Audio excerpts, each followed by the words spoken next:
Bom, então vamos lá. Esse conceito de Deus do Antigo Testamento ele foi sendo formado aos poucos.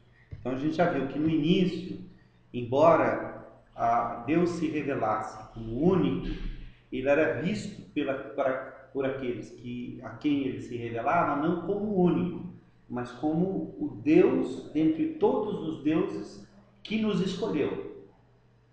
E é interessante que o conceito bíblico não é que o povo escolheu o Deus, mas que Deus escolheu o povo. Então o conceito de eleição já começa a aparecer logo de cara. Esse Deus não é um Deus que se prende à natureza, não é um Deus mundano, não é um Deus que está circunscrito à natureza.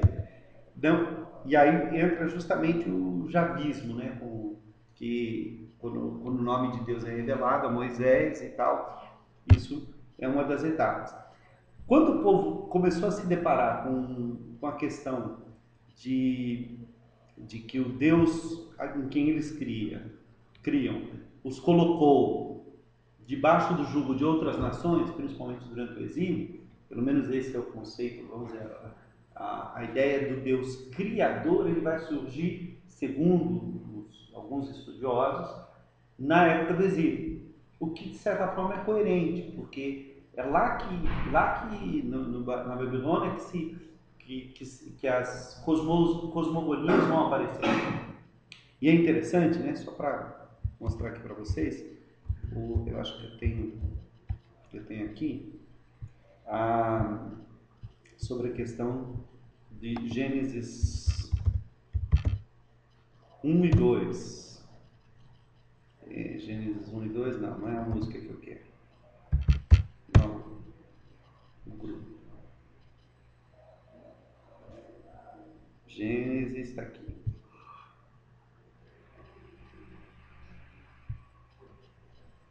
Então, olha só. Gênesis 1, você tem no primeiro dia a criação da luz e a separação do dia e da noite. Então, você tem um ato criativo e um ato de separação. No segundo dia, ele forma o firmamento, né? Onde ele faz uma separação entre os céus, as águas debaixo dos céus e as águas debaixo, acima dos céus. Então, é onde surge a terra e o mar, e os mares. A palavra bará, que é a palavra para criação, ela vai aparecer só no versículo 1. Depois ela vai aparecer somente na criação do homem. Diga. É, o senhor já ouviu uma teoria Uhum. que diz que no princípio criou Deus os céus e a terra? E a terra se tornou vazia e sem forma. É a Tinha o céu e teoria do a lapso. terra, ótimo, era tudo perfeito, maravilhoso, funcionando, tudo maravilhoso. Aí, nesse intervalo da terra sem forma e vazia, Aconteceu a queda de Lúcifer esse, e tal. Já ouvi. ou os Já ouvi. dinossauros ali, Isso. É uma tentativa de fazer. O que acontece? Só para a gente entender um pouco como é que a questão de ciência e fé caminhou, né? Ciência e fé caminhou. Então, quando a ciência começou a contestar a fé, enquanto a fé, representada aqui pela igreja, tinha poder para matar, abafar e tal, foi isso que ela fez. Né? O Galileu teve que voltar atrás, quem não se adequava, inclusive o protestantismo. Mas a partir da Revolução Francesa, depois da Revolução Francesa, a igreja já não tinha esse poder. Mesmo nos países onde a igreja era, agora não tinha esse poder. Então, principalmente quando Darwin, né, lançou a teoria da evolução, e por conta dessa teoria da evolução, começou-se a questionar Gênesis 1, então a questão de ciência e fé ela passou por 3 fases. A primeira fase foi a fase da oposição. A ciência está errada e a fé está certa. E a ciência dizia, a ciência está certa e a fé está errada. Então é uma fase onde houve debate, todo mundo tentando um provar que o outro estava errado, e é uma fase extremamente complicada. Até hoje, existem grupos ainda nessa fase da oposição. A coluna. A segunda fase foi a fase do concordismo. Essa teoria aí, você acabou de dizer, ela pertence a essa fase do concordismo. O que quer dizer? Não, a ciência tem alguma razão. Ninguém pode negar que os dinossauros existiram. E há provas abundantes e absolutas de que os dinossauros são muito anteriores ao homem. Eles não conviveram. Segundo as expectativas, segundo as estimativas atuais, os dinossauros foram extintos há 65 milhões de anos.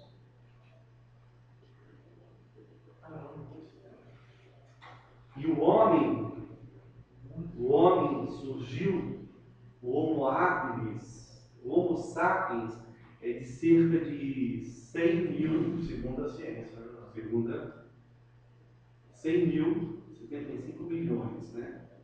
100 mil. Então não dá para eles terem convivido. Outra coisa, não dá para você discordar de que o universo é muito antigo. Por uma simples razão, basta olhar para o céu. Algumas estrelas estão a 5 bilhões de anos-luz. Como é que a gente sabe disso? Pelas medições e tal, hoje já existe maneira de você medir a distância das estrelas. Então, ela está a 5 bilhões de anos-luz. Isso quer dizer o quê? Que o brilho que está chegando aqui agora saiu dela há 5 milhões de anos atrás. Que um ano-luz é o tempo que demora um raio de luz para percorrer, o quanto um raio de luz percorre durante um ano. A estrela mais próxima da gente é o Sol, que está a 8 minutos-luz da Terra. Isso quer dizer que se o Sol explodir agora, nós só vamos escutar e ver a luz, escutar não, ver a luz do som. Nem vai chegar porque o som não propaga no vácuo, mas a luz, o brilho da explosão, só vai chegar aqui 8 minutos depois. Não estou falando nem dos resíduos, estou falando do brilho. Depois do Sol, é Alfa Centauro, 4 anos-luz daqui. Se ela explodir hoje, só daqui a 4 anos nós vamos ficar sabendo. Então, não tem como negar a antiguidade do universo. Não dá para dizer que o universo só tem 10 mil anos de idade. Como na fase da oposição se dizia.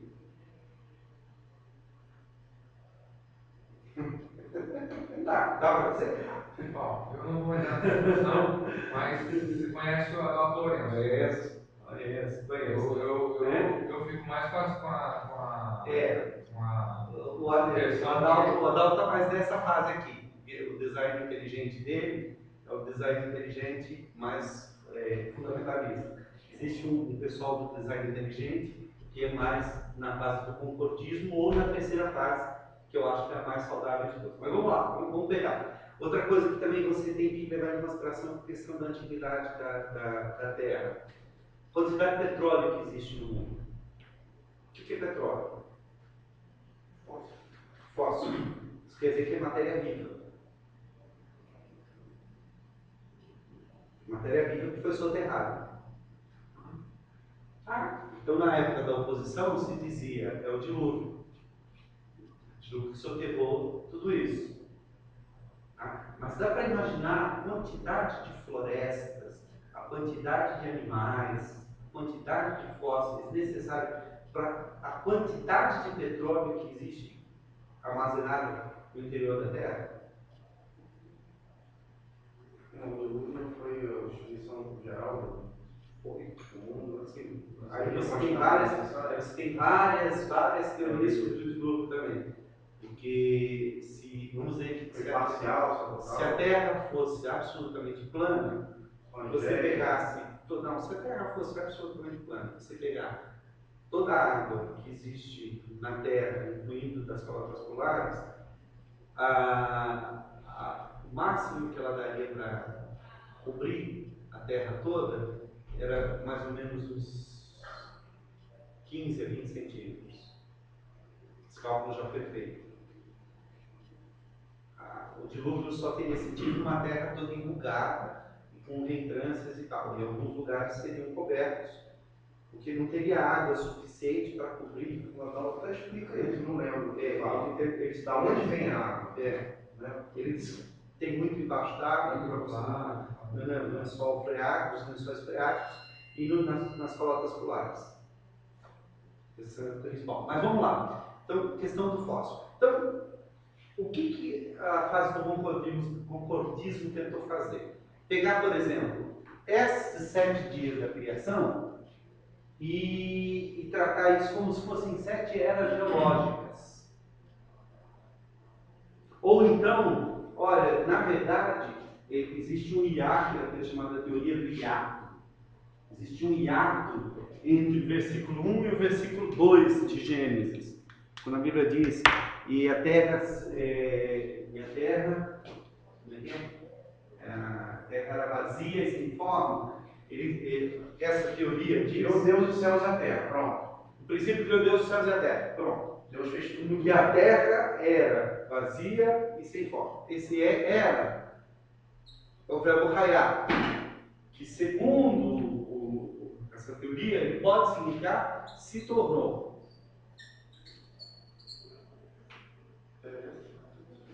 Mas a evidência desse verbo ser usado como se tornou é muito pequena. Então, o que eles dizem? Alguma coisa aconteceu entre Gênesis 1 e Gênesis 2 que a terra, que Deus não ia criar uma coisa mal feita, então ele criou perfeito. E aí, alguma coisa estragou tudo isso. Essa teoria do hiato diz que pode ter sido a queda de Satanás, pode ter sido uma série de coisas. A própria queda, não, a queda de Satanás. E aí, então, a criação, os 7 dias da criação, seriam, na verdade, uma recriação. O Adalto também usa um argumento para confrontar essa ideia. Eu não estou lembrando, porque há muito tempo. Eu tenho uma vez só em todas as palestras dele. Todas as palestras dele. Ele foi eu comprei o kit com todas as palestras dele. O problema dessa fase do concordismo é que tem coisa que encaixa, não tem jeito. Como é que Deus cria a luz no primeiro dia e só vai criar o sol e as estrelas no 4º dia? Ele fala que uma luz cósmica que existia no mundo. Ele chama de a radiação de fundo. É a radiação de fundo que, segundo os cientistas, o eco do Big Bang, né? Que já foi medida e tal, que é essa luz cósmica. Bom, a terceira fase é a fase da interdisciplinaridade. O que é a fase da interdisciplinaridade? A fase da interdisciplinaridade diz o seguinte: a ciência tem um papel e a fé tem outro papel. A Bíblia não está preocupada em fazer ciência conforme o século XX entende que é ciência. E a ciência não tem como explicar a fé. Não tem que se meter a se explicar a fé, porque a ciência não tem o que dizer do porquê das coisas.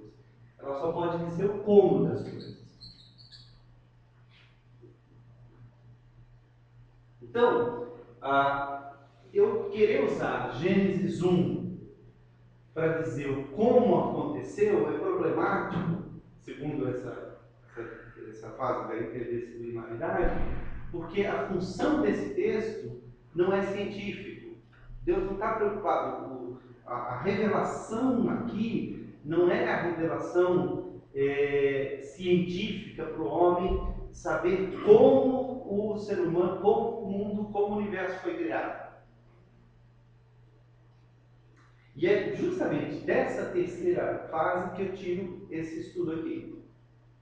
Por quê? Porque quando você para de discutir, peraí, esses 7 dias são reais, são fases geológicas, o que é, como é que isso aconteceu assim mesmo, como é que a gente explica a ciência que diz que foram milhões milhões de anos. Então, esquece disso.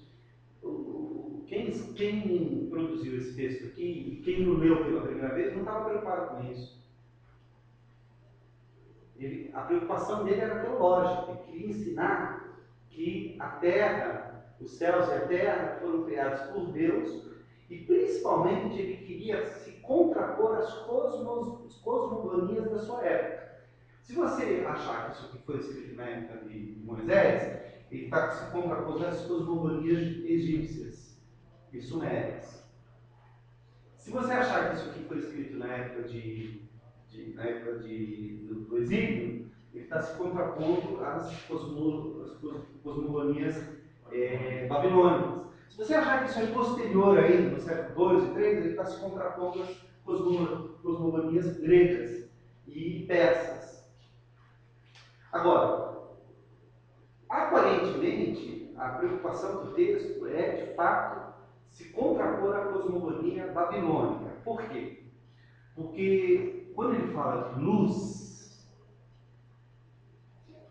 que é Roa, ele não usa o termo, por exemplo, quando ele fala de sol, lua e estrelas, ele não usa o termo hebraico para sol, lua e estrelas, ele usa luzeiros, portadores da luz. Por quê? Porque em hebraico, sol é shemesh. Lua eu não me lembro como é que é, né? E estrela também eu não estou lembrado como é que é. Mas shemesh tem como raiz o deus sol babilônico, a palavra shemesh. Lua, a deusa lua babilônica, a mesma palavra. E Star, estrela, é um outro Deus. Então, quando ele diz que Deus criou o Sol, a Lua e as estrelas, os luzeiros, ele está demitologizando a mitologia babilônica. Então, olha que coisa interessante. Vamos lá. Outra coisa. Ele diz que havia um abismo, né? No hebraico, Tehom. Acho que é isso mesmo. Tehom. Isso. Né? Tehom. Tehom é a raiz de Tiamat. Vocês assistiram? Caverna do Dragão? Tiamat era o deus primordial do caos. Não perdi um episódio. Eu não perdi algum. Mestre dos Mares. Até hoje eu vi. Tiamat era o deus primordial do caos, que Marduk havia vencido. E as cabeças, os pedaços dele tinham sido estragados, e daí veio o universo. Então, quando lá diz que o Espírito de Deus, o sopro de Deus, é que soprava sobre a face do abismo, ele usa o termo abismo no neutro, que é para dizer, não é um ser, não é um Deus primordial, é uma coisa. O abismo, o terrom, é uma coisa, é algo, é criatura, não tem status de Deus. Então o que ele está fazendo? Ele está demitologizando toda a cosmogonia babilônica. Ele está dizendo, ó, só há um Criador e tudo isso que vocês chamam de Deus é criado, é criatura. Vocês estão personificando a matéria, o que é material. Vocês estão dando vida ao que não tem vida. E aí, o que é interessante é que é o seguinte, que no primeiro dia ele cria a luz, no segundo dia ele separa as águas, então as águas de cima e as águas de baixo. No terceiro dia ele produz a terra e a relva. Então são 3 dias, 4 criações. Né? No primeiro dia, ele cria a luz. No segundo dia, ele cria o Raquia, o firmamento, e faz separação. No terceiro dia, ele cria a terra e a relva. Eu sempre imaginava que o firmamento era a terra. Exato, não é. Você faz essa- Mas não é. Se você lê o texto lá, diz que tem separação entre as águas acima do firmamento e as águas debaixo do firmamento. Se fosse, sei lá, praticamente para chegar. Né? E aí, Cientificamente isso é um problema. é um problema. No momento é verdade. O design inteligente diz o seguinte: a teoria do design inteligente diz que, na verdade, o que aconteceu é que a Terra esfriou e formou-se uma camada de vapor ao redor da Terra. Por isso que o Sol, a Lua e as estrelas só vão aparecer no quarto dia. Porque está se olhando do ponto de vista da Terra. Então, do ponto de vista da Terra, você vê a luz, mas não vê quem produz a luz. Isso é o que o design inteligente diz. O problema é que isso aqui não é do ponto de vista da Terra, isso aqui é do ponto de vista cósmico. Esse texto é o texto mais transcendental que nós temos no Antigo Testamento. Porque quem está narrando isso aqui está fora do universo. Ele não está na Terra. Quem narra da Terra é Gênesis 2, não é Gênesis 1. Gênesis 2, você está debaixo da Terra, você está na Terra. Então eu costumo dizer que Gênesis 1 é transcendente, Gênesis 2 é imanente. Então vamos lá. Alguém soprou. Alguém soprou a pessoa escreveu Gênesis 1. Sim, Foi intuição. sim. Mas o que eu quero dizer é o seguinte, note bem, eu não estou dizendo que quem escreveu estava fora da Terra. Não sei. Estou dizendo que é uma ficção literária. Quando, por exemplo, é como se eu narrar uma história na primeira pessoa, então eu estava indo por tal lugar e tal. Outra coisa é narrar a história na terceira pessoa. Diz, olha, fulano de tal foi a tal lugar e tal. O narrador é meio onipresente. O narrador, ele sabe de tudo. Quando você lê um livro que conta um romance, o cara que está narrando, ele não está na história, ele está fora da história. Então ele é onipresente, ele é capaz de contar detalhes que ninguém sabe dentro do livro, só o personagem sabe. Por quê? Porque como ele está fora, ele está vendo o que os outros personagens não estão vendo. Outra coisa já é você narrar um livro, uma história, na primeira pessoa. O caso, por exemplo, de Dom Casmurro. Qual é o grande mistério de Dom Casmurro? Você já lembra do Dom Casmurro? Dom Casmurro é do Machado de Assis, é a história do Bentinho, que casou-se com a Capitu e ele morre achando que a Capitu o traiu. E aí você tem milhares de livros escrevendo Capitu traiu o Bentinho ou não traiu o Bentinho. Não dá para saber, porque quem narra a história é o próprio Bentinho. Então você nunca vai saber, porque sempre você vai ver a história do ponto de vista do Bentinho. E do ponto de vista do Bentinho, ela o traiu, acabou. Mas ela traiu de fato? Não sei, não tem como saber. Não tem como saber. Não há evidências do texto, e por isso que o texto é genial, né? Por isso que o Machado de Assis é fantástico. Ele conseguiu narrar uma história onde é tudo muito subjetivo. Então, por exemplo, quando ele era criança, ele estava uma vez assim, e a Capitu veio por trás dele, ela era menina também, e ela começa a mexer no cabelo dele, né? E uma hora ela puxa a cabeça dele e dá um beijo nele, escuta um barulho e ela põe, e ele fica vermelho, roxo, chega a mãe dele, porque ele era seminarista, ele ia para o seminário para ser padre. A mãe chega e ele fica assim, graça e tal, e ele olha pelo espelho e ele vê a Capitu como se nada tivesse acontecido. Então ele lembra disso. Anos depois ele entra numa sala e a Capitu está com o Escobar, que é o cara que ele acha que ele traiu, na mesma posição, com o mesmo ar de nada, e o Escobar sem graça. Então ele conclui: o que aconteceu comigo na infância ela fez de novo. Só que você não sabe, porque você não está vendo se ela fez ou se ela não fez. Então é isso que eu estou querendo dizer. Gênesis 1 é narrado do ponto de vista de alguém que está do lado de fora, está olhando o universo sendo criado. Então quem está do lado de fora não iria ter a visão de quem está do lado de dentro. Então qual é a explicação disso? A explicação é simples. A explicação é literária.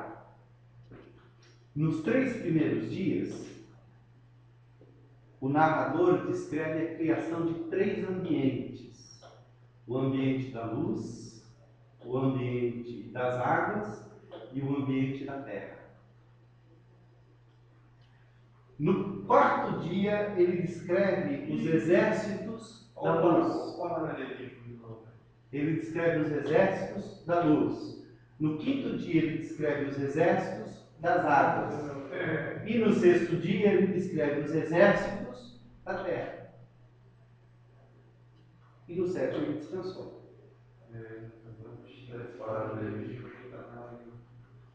Literariamente, o que ele quer dizer? Que Deus providenciou tudo adequado ao seu tempo, na sua hora, no seu momento. É isso que ele está querendo dizer. Ele não está preocupado se foi em 7 dias, se foi em 7 séculos, se foi em 7 eras geológicas, se foi em... Isso é coisa nova. Isso quem tem que explicar para a gente é a ciência. Ah, mas e como é que fica o surgimento da vida e tal? Bom, até hoje a ciência não conseguiu provar que a vida pode surgir do nada. A ciência é fé também, né? Não. A fé, ela prova que do nada pode vir alguma coisa. Aliás, quando se começou com a teoria do Big Bang, que o primeiro grande problema do Big Bang é o seguinte: Einstein nunca aceitou o Big Bang. Por uma razão muito simples. Se ele se aceitasse o Big Bang, ele tinha que aceitar que o universo teve um princípio. Mas não houve como, não tinha como você negar que as galáxias todas estão se expandindo. O universo está se expandindo. Como? Por causa do efeito Doppler, né? Quando você olha as estrelas mais distantes, você percebe que as estrelas elas deixam um rastro vermelho. E para onde elas estão indo é azul. Isso quer dizer o quê? Que elas estão se afastando, porque conforme um emissor de onda se afasta, as ondas se alongam e foge para o vermelho. Conforme ela está andando para cá, as ondas se comprimem e fogem para o azul. Esse é o Doppler, o efeito Doppler. Então, a primeira coisa que se notou é que para qualquer lado do universo que você aponta, esse fenômeno está acontecendo. Aí tiveram que chegar a 2 conclusões. Primeira conclusão: o universo está se expandindo. Segunda conclusão: a Terra está no centro. Porque a velocidade de expansão em qualquer direção que você aponte é a mesma. Isso quer dizer que está todo mundo se expandindo em relação à Terra.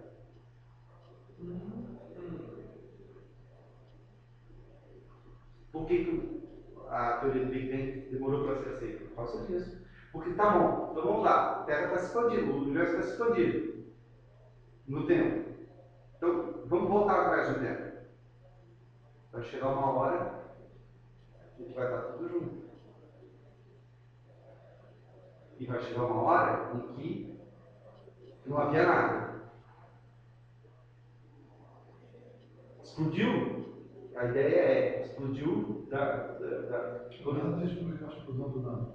é que aí entra a teoria da matéria e da antimatéria. Se você juntar matéria e antimatéria, vira nada. E já se provou a existência da antimatéria. Então, a antimatéria, ao se dividir da matéria, ela... Então, peraí, então o universo teve um princípio. Se teve um princípio, o que causou esse princípio? E aí os cientistas estão lá.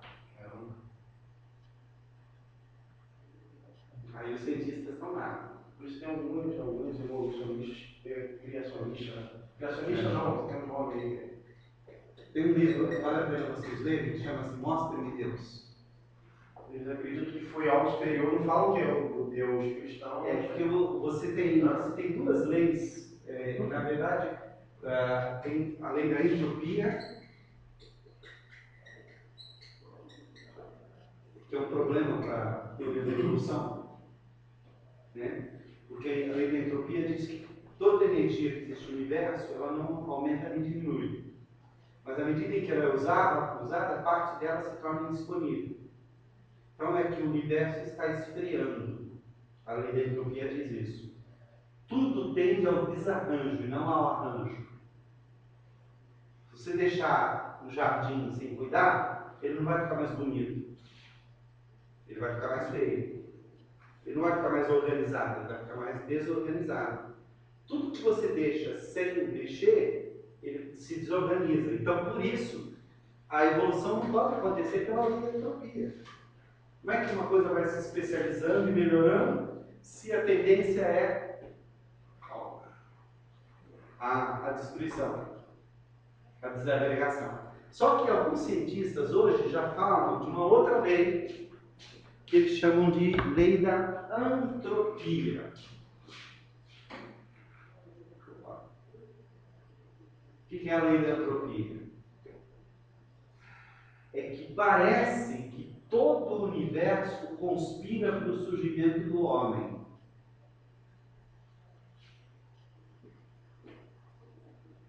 Parece que o alvo da criação é o surgimento do homem. Então existem duas teorias, a teoria da antropia fraca e a teoria forte. A teoria da antropia fraca diz assim: aparentemente, a evolução busca chegar no homem. A lei da entropia forte diz: não, certamente a evolução busca chegar no homem. Então a evolução é inteligente.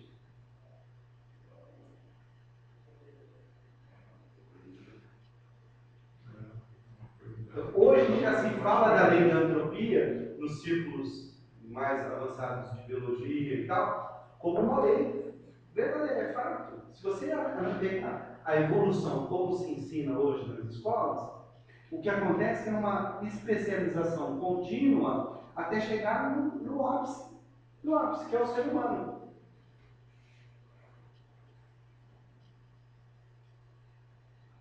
Aqui também tem forte controle. Então, note, essa lei da interdisciplinaridade é que trabalha justamente com tudo isso.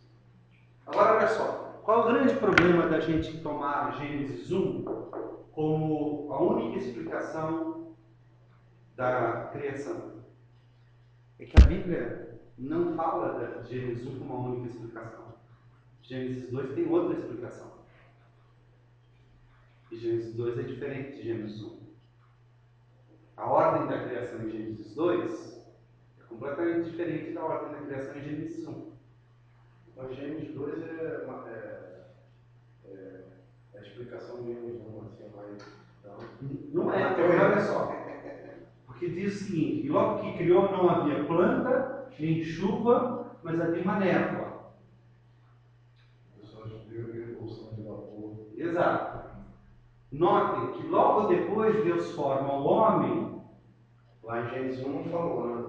Não, o homem só aparece no sexto dia, depois dos animais, É. depois dos peixes, depois de todas as outras criaturas. O homem é o último a ser criado.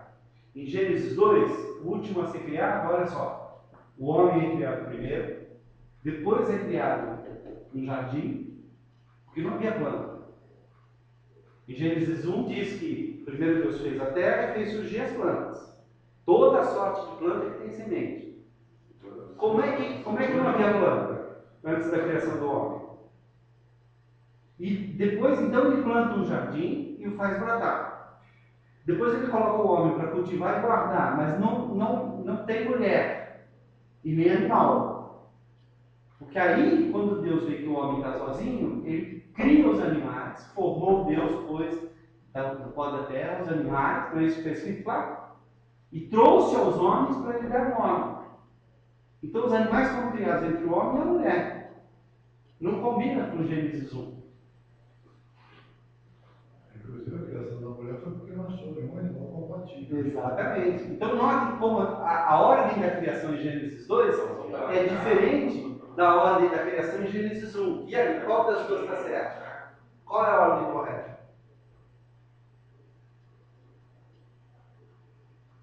Mas como sabe?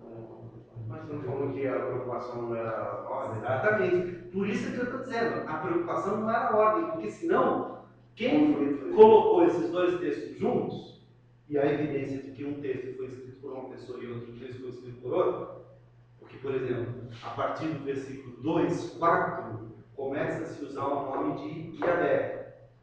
Em Gênesis 1 não se usa o nome de Yahvé nenhuma vez.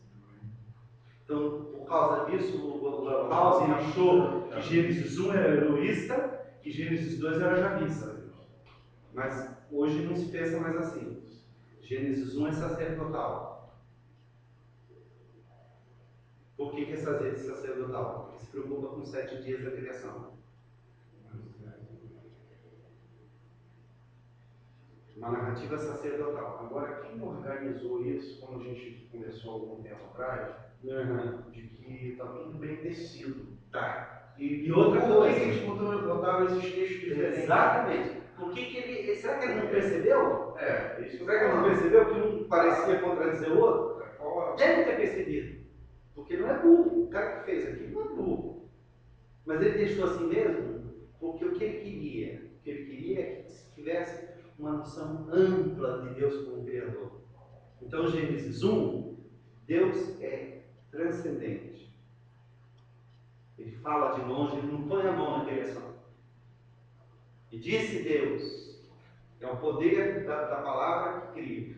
Em Gênesis 2, ele pega o pó da terra, ele planta o jardim, ele traz a mulher, é antropomórfico. Então, em Gênesis 2, Deus é imanente. Se a gente tivesse ficado só com Gênesis 1, nós seríamos deístas. Se nós tivéssemos ficado só com Gênesis 2, nós seríamos panteístas. Um foi escrito por Deus Pai, outro por Jesus. O que o redator queria mostrar para a gente? Ele queria mostrar para a gente que Deus não é nem totalmente ausente, quer dizer, ele é totalmente fora, totalmente transcendente, mas ele é totalmente imanente. Ao mesmo tempo que ele está na criação, ele também não está e não depende da criação. Então percebe que a finalidade de Gênesis 1 e 2 não é científica, é teológica? Não, logo não, fica contado a história. Percebeu? Ela escola do dominical. Agora, isso é uma coisa importante. Isso não é coisa para você estar na escola bíblica. É dar e se enfocar. Toda essa criança. Dar e se enfocar. Isso não é coisa, não. Isso é bom para dar os Isso adolescentes. é só para você. Mas você sabe que se você dá, se não mostra isso para os adolescentes, eles têm muito mais facilidade de aceitar e de entender. Sem dúvida. Depois eu vi na próxima aula, vai ver. O laço, você está ensinando a todos de senhoras e. O problema é porque eles estão vivendo esse conflito dia a dia na escola. Quando eu falei assim, olha Jesus, acabou para mim. Eu já dei para saco lá da O catedral. problema é que a gente ensina Hoje teve a minha praticamente uma fé cega, assim, uma coisa. Sabe? Não, é aquilo ali, Não, e sabe? a ideia é que as Tem que pessoas engolir leem, aquilo. por exemplo, as pessoas leem Gênesis 1 do jeito totalmente errado. Por exemplo, o Elcio estava dizendo, eu sempre achei que o firmamento era a terra. Eu também. Eu acho que. Eu também. Achava que o firmamento Achava que o firmamento era a terra. Né? Mas não é. Quer ver que é interessante aqui? É interessante você ver o que a Bíblia, a Bíblia na linguagem de hoje fala sobre Gênesis. Como é que ela não viu ainda o negócio da promissão, né? Duro que o cara que pode dar a hora final tá de férias, ele matar o cara.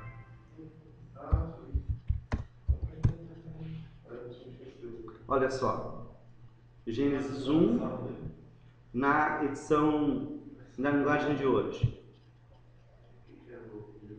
né? Olha só, no começo Deus criou os céus e a terra. A terra era um vazio, sem nenhum ser vivente, estava coberta por um mar profundo. Isso é na linguagem de hoje. A escuridão cobria o mar e o Espírito de Deus se movia por cima da água. Então Deus disse que haja luz. e a luz começou a existir. Né? Aqui tem uma explicação, né? Segundo Coríntios 4:6. Deus viu que a luz era boa e a separou da escuridão. Deus pôs na luz o nome de dia e na escuridão o nome de noite. A noite passou e veio a manhã. Esse foi o primeiro dia. Então Deus disse que haja no meio da água uma divisão para separá-la em duas partes. E assim aconteceu. Deus fez uma divisão que separou a água em duas partes. Uma parte ficou do lado de baixo da divisão e a outra parte ficou do lado de cima. Nesta divisão, Deus pôs o nome de céu. A noite passou e veio a manhã, e esse foi o segundo dia. Aí aqui ele dá uma explicação também, segundo Pedro. Aí Deus disse que a água que está debaixo do céu se ajunte num só lugar, a fim de que apareça a terra seca. É aqui que a terra aparece. E assim aconteceu. Deus pôs na parte seca o nome de terra, e nas águas que se havia juntado, ele pôs o nome de mares. E viu Deus que o que havia feito era bom. Em seguida ele disse que a terra produza todo tipo de vegetais, isto é, plantas que deem sementes e árvores que deem frutas. Então, note, e assim aconteceu. E a terra produziu todo tipo de vegetais, plantas que dão sementes e árvores que dão frutas. E viu Deus que o que havia feito era bom. Então, é interessante porque é contraditório mesmo, porque lá diz que não tinha planta nenhuma quando Deus criou o homem. Quando Deus formou o homem.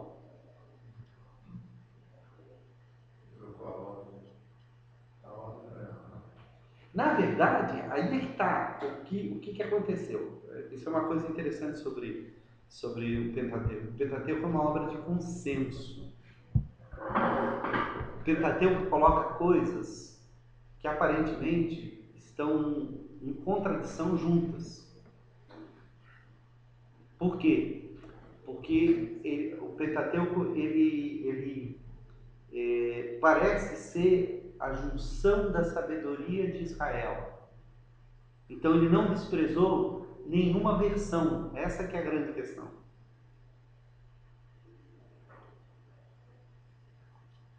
E mesmo assim, acabou sendo uma obra coerente. Quer dizer, quando você descobre qual é a coerência interna, ela se torna coerente. Se você se preocupa somente com os fatos, está cheio de contradições. Mas isso era fácil, né? As pessoas sabiam o que falar. Está cheio de contradições.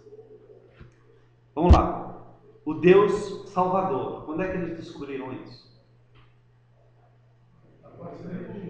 Do Êxodo, né? O Êxodo é o Deus que salva. Na época dos juízes, é o Deus que salva. Né? O Deus da justiça. Quando é que isso começa a aparecer mais forte? Profetas. Principalmente os profetas do 8º século. Onde se fala demais que, segundo os teóricos do evolucionismo bíblico, né, que acham que a religião de Israel passou por uma evolução, como a evolução das espécies, lá de Darwin, eles dizem que esse é o ápice da religião, que é o monoteísmo ético.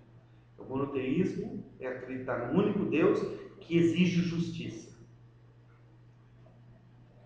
Esse é o ápice para essa corrente. Tá? Só que, se a gente for olhar bem, essa justiça já é exigida. Por exemplo, Abraão creu em Deus e isso lhe foi imputado por justiça. Então já está se falando da justiça. Da retidão. Para o hebraico, justiça é retidão. Eu esqueci o porquê do Deus não mudando. A ideia de ter um Deus que não pertence à natureza, não é um Deus que está inserido. Isso é muito interessante. Quem trabalhou com isso na modernidade foi Kant, né? Kant, na crítica da razão pura, ele advoga um universo fechado, onde tudo que existe está dentro do universo, não existe nada fora do universo. Então, se existe um Deus, esse Deus está dentro do universo. O problema é que enquanto você não tem explicação para algumas coisas, tem muito espaço para Deus.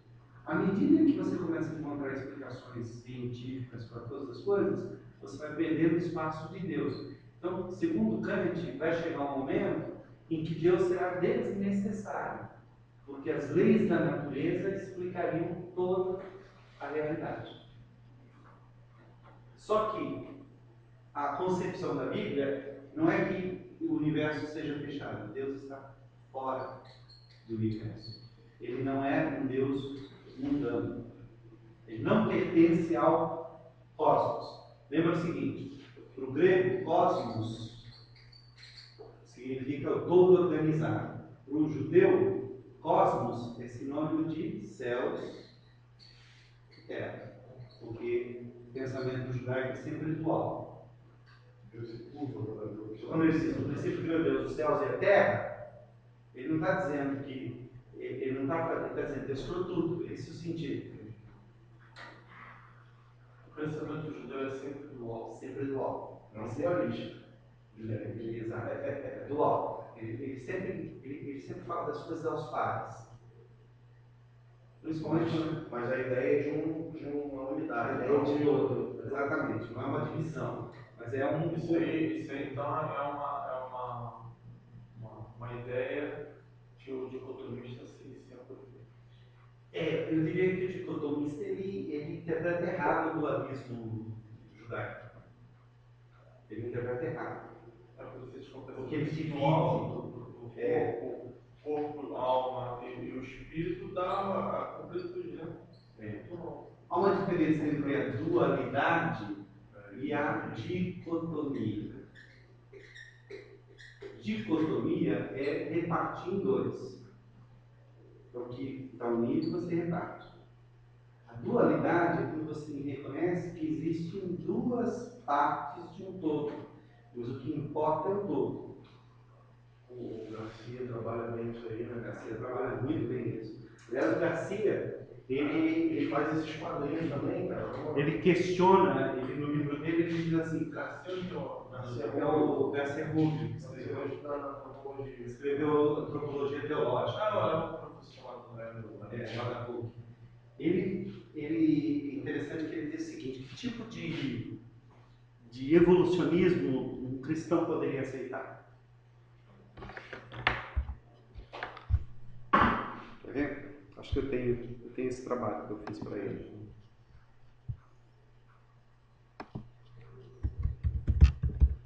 Essa questão da evolução, essa empresa da tradição circular, mas ele tem claramente, né, que Deus se curva para ver o que está no céu na terra. A ideia é que curva ver a sua criação, né?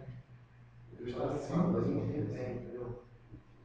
Desculpe, eu perdi o que você falou. Perdão. Quando eu falo que o Salmo 103, ele fala que Deus se curva para ver o que está no céu e na terra. Ele está dizendo que Deus está fora da criação. Exato, exatamente. Olha aqui, ó, isso aqui foi uma prova que eu fiz com ele, né? Tirei 10. Então, quer dizer, ele concordou comigo, né? Afirmações sobre o ser humano nos relatos da criação em Gênesis e a relevância e atualidade. Escolher 2 pontos que apresentam maior atualidade para as comunidades eclesiais, para as igrejas. Resposta: o encontro com Deus Criador a partir do desenvolvimento da fé de Israel no Deus que visita seu povo para salvá-lo, conforme nos relata Rubio, levanta afirmações teológicas relevantes sobre o ser humano e suas relações com Deus, com o próximo, com a natureza e consigo mesmo. São resumidas nas páginas tais. Relevância e atualidade para as comunidades eclesiais odiernas estão ali explicitadas e suas implicações são suficientemente tratadas para que possamos entender o capítulo 3 da obra que nos prepara para o restante do livro. Quero, no entanto, destacar 2 destas afirmações e aplicá-las diretamente em comunidades eclesiais com as quais tenho contato, procurando tirar lições que possam ser aplicadas em outras experiências. Homem e mulher, ambos são imagem e criação. Aqui eu falo da igualdade do homem e da mulher, né? E como qualquer outra coisa atrapalha. Tanto machismo como feminismo. Olha lá, questão número 2. Questão do celibato, vamos lá. Onde que ele fala? Não, mas não é esse aqui que fala sobre a criação, esse aqui é outra coisa. Deixa eu ver aqui.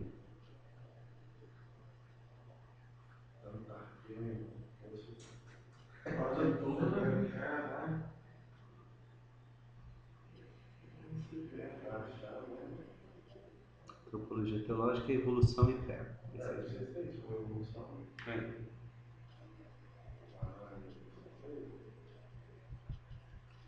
A fé cristã em um Deus Criador aceita qualquer explicação da evolução? Não. Superada a compreensão equivocada dos limites da ciência e da teologia que prevaleceram anteriormente e que geraram atitudes de oposição ou concordismo, a teologia da criação busca uma articulação nesse assunto entre a ciência e a fé. Essa articulação não se dá, no entanto, com qualquer explicação da evolução que se venha a apresentar. É imprescindível guardar fidelidade aos dados fundamentais da fé, a saber, a realidade toda, especialmente o homem integralmente considerado, existem pela ação criadora de Deus. Então, um evolucionismo que retira a ação criadora de Deus não pode ser aceito. A articulação pode se dar quando se supõe uma visão evolucionista que admita o surgimento do qualitativamente novo, especialmente a novidade qualitativa, que é o ser humano em sua dimensão espiritual. Não pode haver articulação se a explicação evolucionista partir de uma visão monista, materialista, que ignora que o ser humano está situado num nível ontológico irredutível à dimensão física apenas. Explicando isso aí... O ser humano, ele não é apenas matéria. Tem algo no ser humano que a matéria não consegue produzir. Existem outras dimensões, né? Que é o espírito humano, que é o contato do ser humano com a criação, com Deus, que é o relacionamento entre Deus e o homem, e a capacidade, a pessoalidade do homem. Isso, se qualquer teoria evolucionista que tente dizer, não, a personalidade, a pessoalidade é desenvolvimento de átomos que se entrechocam e tal, ao acaso, não serve. Não serve. Ele não tem como também Como explicar a ação criadora de Deus no interior do processo evolutivo? A realidade do concurso evolutivo. O ser humano participa com os demais seres criados deste mundo de uma dimensão terrestre. A Sagrada Escritura e a teologia, no entanto, afirmam que no ser humano se dá um influxo especial de Deus, de maneira que, pela sua dimensão espiritual, ele se destaca do restante dos seres criados por ser uma pessoa criada para o diálogo em suas múltiplas relações. Para entender este influxo especial de Deus numa perspectiva evolucionista, alguns teólogos, nota que eu não me coloquei entre eles, alguns teólogos utilizam-se da categoria do concurso evolutivo, que fundamenta e torna possível a autotranscendência ativa presente no devir existente no mundo natural, quer dizer, no correr do mundo natural. A ação de Deus no concurso evolutivo, isso é uma das coisas que eu briguei com ele lá. A ação de Deus no concurso evolutivo é sempre transcendental e atua não paralelamente ou sucessivamente com a ação do organismo que gera vida, mas de tal maneira que o organismo gerante,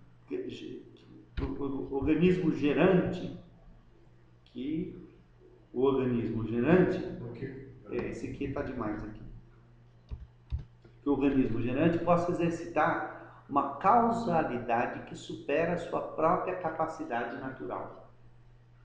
No entanto, esta ação transcendental não é causa intramundana, nem acrescenta nada de fora ao universo criado.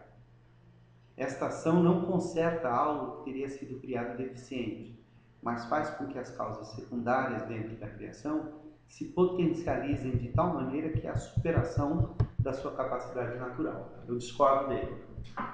Isso aí que você está fazendo de acordo com... Na verdade, eu estou expondo o que ele disse no livro, Eu discordo dele, porque ele diz o seguinte, que Deus age na natureza de tal forma que da própria natureza surge a pessoalidade e a transcendência.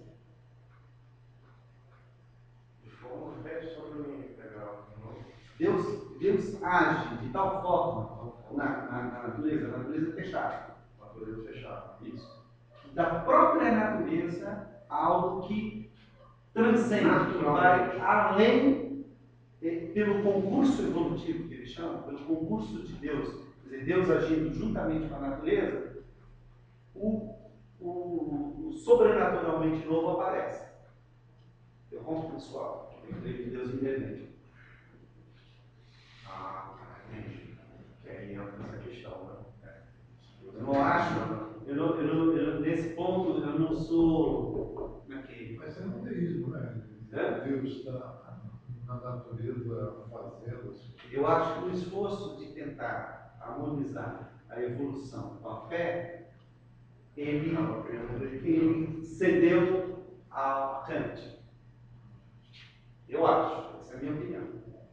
Você chegou a falar isso para ele? Eu falei fora da aula. E ele Ele, bom, você pode ter sua opinião, bom. a gente não coloca, a gente vai reconhecer ele assim, só pela boa representação. Depois estudar lá um pouquinho, mas eu não vou brincar, não brinquei com ele. Não vou ficar brigando com ele por causa disso. Uma vez ele ficou muito bravo comigo porque eu falei um negócio que ele não gostou. Que era, ele estava falando sobre. Não, ele estava falando sobre. Ele estava defendendo a teologia da libertação e dizendo que a igreja soube entender a teologia da libertação de uma maneira. Está aprendendo, do Vaticano II e tal.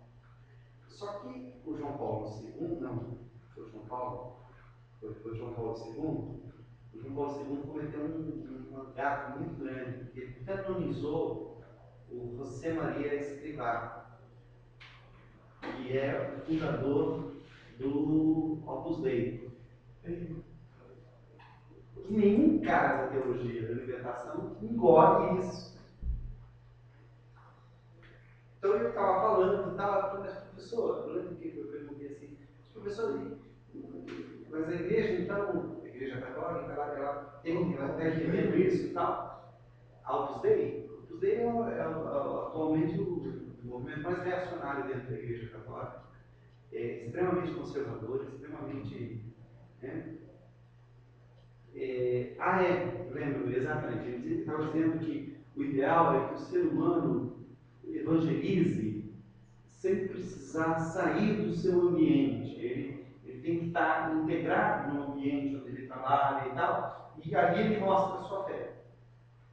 Aí eu virei para ele e falei assim, isso é o que José Maria Escrivá ensina, né, professor? Ele fez assim. Não, José Maria Escrivá, ele quer. Não, José Maria Escrivá não pode. Ele quis esquivar. Ele quer manter o status quo, ele quer manter, ele não quer mudar, ele não quer transcender, ele não quer o reino de Deus. Eu falei, por que o Papa canonizou? Só quebrando. Aí ele olhou para mim assim, vamos cantar? Vamos? Sério? Assim. Que isso? É porque ele precisou ficar um ano em silêncio porque ele falou contra isso. Ele não pode falar nada sobre isso. Vamos cantar, todo mundo cantando, junto comigo. Aí quando saiu da aula, você hoje me pegou. O povo da Dona Ria, né? O pessoal não entendeu o que aconteceu. A maioria não entendeu. A maioria não entendeu. A maioria não sabia quem era o José Maria Escrivá. Isso aí é coisa de. A maioria não sabia do que eu estava falando. A maioria foi cantar então. Só riu e tal, aí muita gente veio, teve um que entendeu. Que é o colega chegou para mim e falou assim, pô, maldade você fez com o velhinho hoje. Eu falei, não, mas eu achei. Ele falou, pois é, o Papa pisou na bola. Na verdade, o Papa só canonizou José Maria Escrivá, porque o Banco do Vaticano estava quebrado e o José Maria Escrivá, o Opus Dei, prestou todo o dinheiro, tapou o buraco do Banco do Vaticano. Foi a canonização mais rápida da história. Em 6 meses ele foi canonizado. Beleza? Olha o dinheiro. Nenhum católico da teologia da libertação engole isso, até hoje. Eu não pensava que ele aceita a teologia da libertação. Não, ele Hoje é a... Só que hoje você tem duas teologias de libertação. Você tem a teologia de libertação até o final da década de 80, que é uma teologia de libertação extremamente política, ligada ao marxismo e tal, que fundou o PT, que era a favor do maoísmo, era a favor de tal e tal. Com a queda do Muro de Berlim, com a derrota do PT nas eleições, com o fracasso de Cuba como nação, com a queda do Império Soviético, esse pessoal, eles desistiram de tudo, eles saíram. As comunidades eclesiais de base saíram da igreja e foram fazer política. E aí a teologia da libertação ficou perdida, e eles começaram a procurar uma nova maneira de entender a teologia da libertação. Hoje existe uma nova teologia da libertação que é muito parecida com o protestantismo, está mais próximo do protestantismo do que muito do protestantismo que existe por aí. Está mais próximo da reforma do que muito do protestantismo que existe por A aí. missão integral poderia ser uma releitura da teologia da libertação.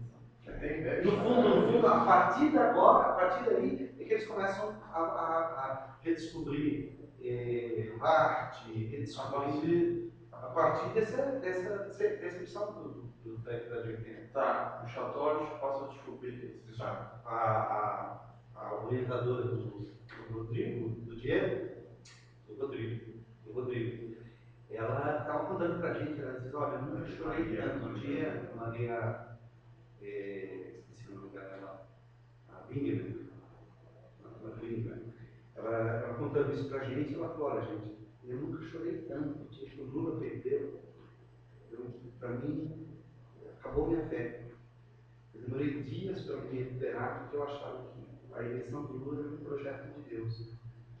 Aí quando eu vi e aí eu comecei a ver tudo que eu acreditava, que era teologia da libertação e tal, desmoronando, que seria a utopia marxista, eu tive que refazer a minha fé desde o início, tive que caminhar do início novamente até encontrar de novo o fio da meada. Muito interessante. A primeira vez que o Lula se candidatou. E aí, quando ele se candidatou a segunda vez, ele uma maldade da volta. sim, ele virou amado.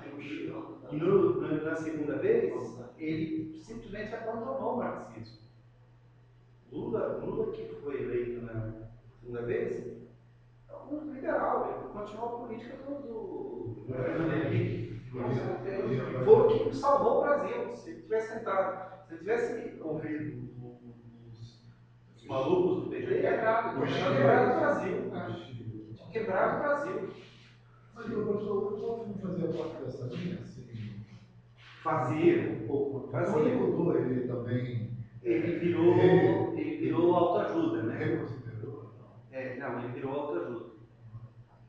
Hoje o Bob só escreve autoajuda. Não escreve mais teologia. Ele é totalmente fora. Tudo que você lê hoje do Bob, você tem coisas geniais escritas pelo Bob até a década de 80. Depois que ele saiu da igreja, começou as coisas que ele escreveu depois, tem muita coisa interessante, muita coisa bacana. Mas está mais na categoria de autoajuda do que de teologia. Águia Galinha e tal. Se bem que a Águia Galinha ainda é, mas você percebe como é devocional? Não é teológico, é devocional. Olha para cima, não é teológico. Você pega a noção de trindade do Bob, o que me fez entender a trindade foi o Leonardo Bob. Na melhor comunidade. Entendeu? Bom, vamos lá, vamos para frente, né? Então, olha só. A explicação dele é mais clara do que a cabana?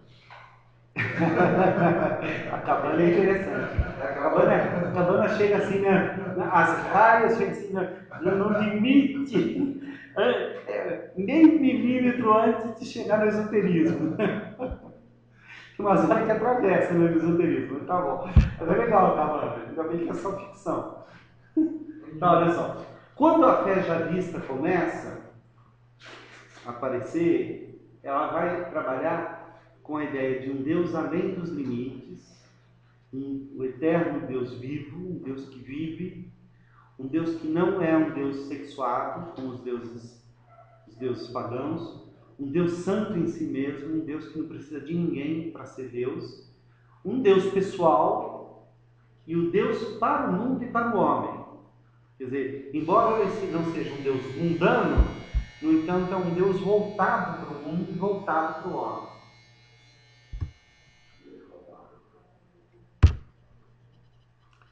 A partir da semana que vem a gente vai começar a dar uma olhada nos profetas, de uma maneira mais sistemática, para a gente entender principalmente a chamada história deuteronomista.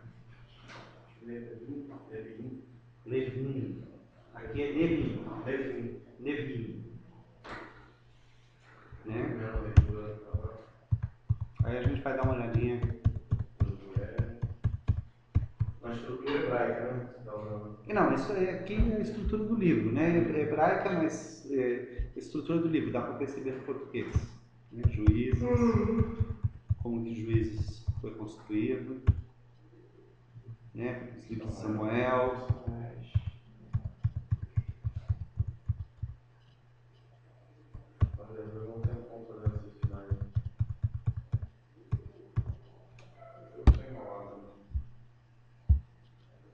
Não leva tanto tempo assim não, eu faço rápido. Isso que eu vou ensinar a fazer no sábado. Como é que a gente faz isso de forma rápida, sem precisar. O problema, sabe qual é? O problema é que a gente começa a fazer sem nada na cabeça.